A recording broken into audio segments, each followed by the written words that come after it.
the dim light of our once shared bedroom, the world outside seemed to pause, holding its breath along with me. 2 weeks.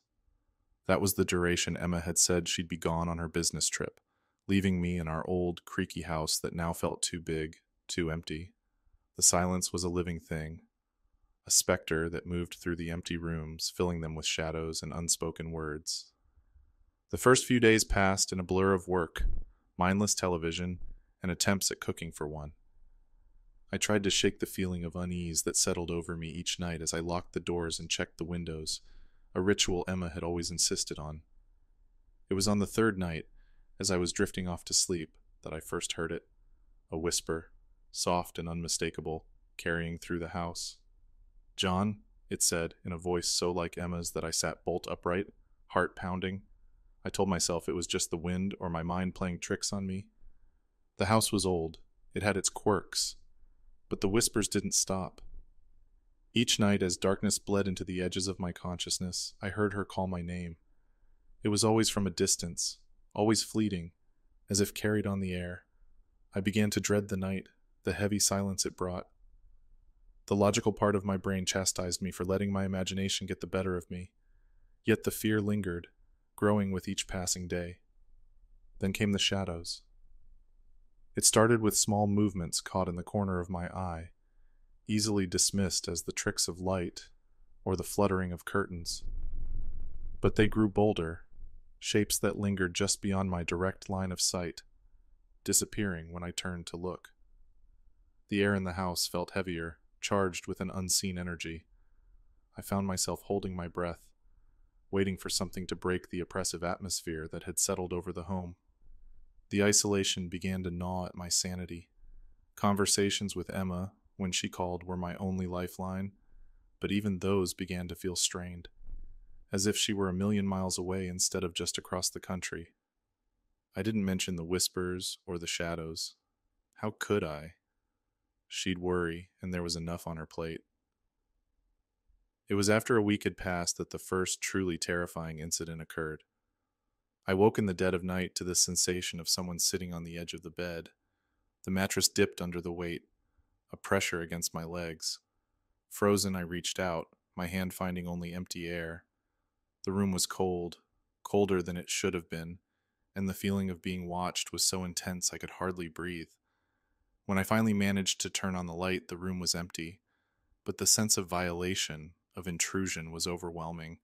I didn't sleep for the rest of the night, the light burning away the shadows, but not the fear. The days blurred into one another, each night a repeat of whispered names and unseen watchers. I began to question my own mind, wondering if grief and loneliness were finally taking their toll. Emma's return loomed ahead, a beacon of hope in the oppressive darkness that had taken root in our home. Yet, as the days dwindled down, the sense of dread only intensified, a premonition of something terrible on the horizon. As Emma's return grew closer, the house seemed to press in around me, walls whispering secrets in the dead of night. My days were filled with a nervous anticipation, a longing for her presence to dispel the growing darkness that had rooted itself in every corner.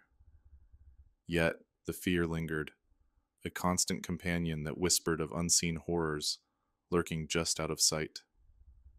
The incidents escalated, objects moved of their own accord, misplaced only to be found in rooms I hadn't entered in days. Photographs, our memories captured in still life, turned face down, as if refusing to witness the encroaching shadow.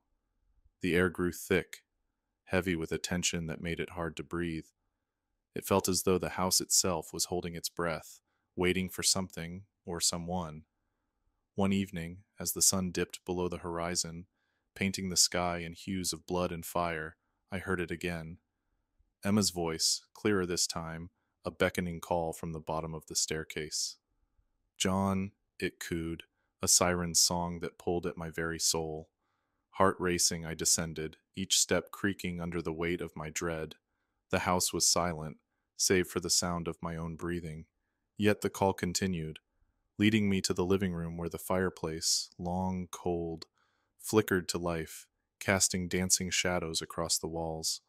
The room felt different, charged with an electric energy that raised the hairs on the back of my neck. There, in the flickering light, stood a figure, a silhouette that seemed both foreign and achingly familiar. Emma? My voice was a whisper, drowned out by the crackling fire, but the figure did not respond. Instead, it retreated into the shadows, leaving me alone with the flames and my growing despair. Sleep became an elusive dream, chased away by the fear of what lurked in the darkness. I found myself wandering the house at night, a futile attempt to guard against the unseen threat. The once comforting spaces felt alien, transformed by the absence of light into a maze of fear and paranoia.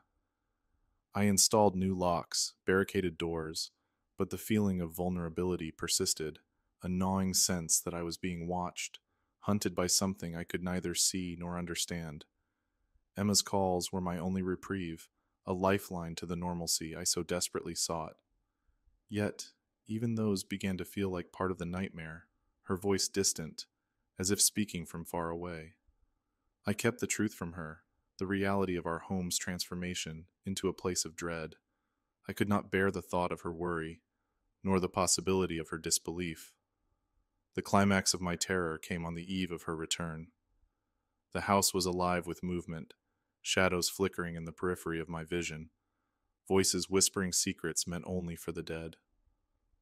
And then the silence was broken by a scream, a sound so visceral, so filled with agony, that it pierced the very fabric of my sanity. I searched the house, room by room, only to find nothing but the echo of my own fear. That night I understood the true nature of my torment. It was not the house that was haunted, but myself. My mind, frayed by isolation and dread, had conjured these horrors from the depths of my own despair. Emma's return, once a beacon of hope, now filled me with a new fear. What if she could not pull me back from the brink? What if the darkness had taken root too deeply? The morning of Emma's return dawned gray and overcast, the sky a mirror to my tumultuous thoughts. The house, once a sanctuary of love and laughter, now felt like a tomb, each room echoing with the remnants of my fractured sanity. I had spent the night pacing, tormented by the fear of what I might see, or worse, what I might not see, when she finally walked through the door. The hours ticked by with agonizing slowness, each minute stretching into eternity. I attempted to busy myself, to restore some semblance of normalcy to the chaos that had become my life. But my efforts were futile, hands shaking too much to hold on to anything tangible. The whispers had grown louder, more insistent, as if aware of the impending return of the only person who might break their hold over me. And then she was there, her key turned in the lock, the sound cutting through the silence like a beacon. My heart, which had felt so heavy, so burdened by dread, lifted at the sight of her. Emma stepped into the threshold, her presence like a ray of light piercing the gloom. But as our eyes met, I saw it, a flicker of confusion, then fear, as she took in the state of the house, and of me. "John, what's happened?" Her voice was a balm, yet it carried an edge of panic. How could I explain the inexplicable, that I had been living a nightmare, haunted by her voice, tormented by shadows and screams? I reached for her, desperate for the contact, for the reassurance that she was real, that we were both real. But as our fingers touched, a chill ran through me, a premonition of dread. The whispers crescendoed, a cacophony that drowned out all else. And in that moment, Emma's eyes widened in horror, her gaze fixed not on me, but behind me. I turned, heart in my throat, to face whatever phantom she saw. There was nothing, only the shadows and the silence. Emma's embrace was hesitant, her eyes still haunted. I wanted to comfort her, to assure her that we were safe now, that together we could face whatever darkness had infiltrated our home. Yet even as I spoke the words, I felt the lie in them. The house had changed, or perhaps it was I who had changed, irrevocably altered by the terror of the past 2 weeks. The day passed in a blur, Emma moving through the house with a wariness that broke my heart. She believed me, of that I had no doubt, but belief did not banish the shadows, nor silence the whispers. As night fell, a palpable tension settled over us, a shared dread of what darkness might bring. We retired early, clinging to each other in the darkness, a united front against the unseen enemy.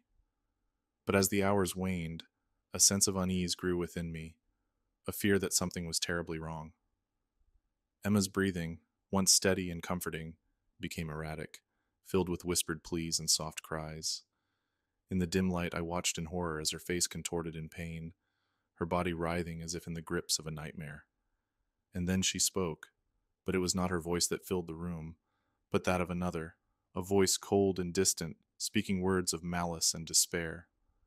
"You cannot save her," it hissed, a sound that chilled me to the bone. The realization struck me then, a truth so horrifying in its simplicity. The darkness had not come for me, it had come for Emma.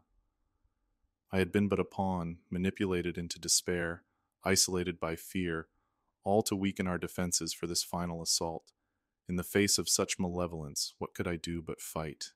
Fight for Emma, for the love that had once filled this house with light. With every ounce of strength, I clung to her, whispering words of love, of hope, a litany against the darkness. But as dawn broke, casting weak light through the curtains, I was left with a silence more profound than any before. Emma lay still in my arms, her face serene, as if released from a great burden. But it was a peace bought with a price, the cost etched in the shadows that lingered in our home, in the echo of a laughter that would never again fill its rooms. The morning after, the world seemed to stand still, a stark contrast to the turmoil within me. Emma's peaceful expression belied the tumultuous night, her stillness a testament to the battle we had faced together. In the light of day, the horror of the night felt like a distant nightmare, yet the evidence lay beside me, her hand cold in mine. The house, once filled with malevolence, was silent now, as if the dawn had banished the darkness back to the shadows from which it came. But the silence was a hollow victory, a reminder of the cost of our struggle. Emma, my beacon of hope, lay motionless, a casualty of a war she had not chosen. In the aftermath, the need to understand, to find reason in the madness, consumed me. I scoured the house, searching for answers in the dusty corners and creaky floorboards. But the house offered no explanations, its secrets sealed behind layers of paint and time.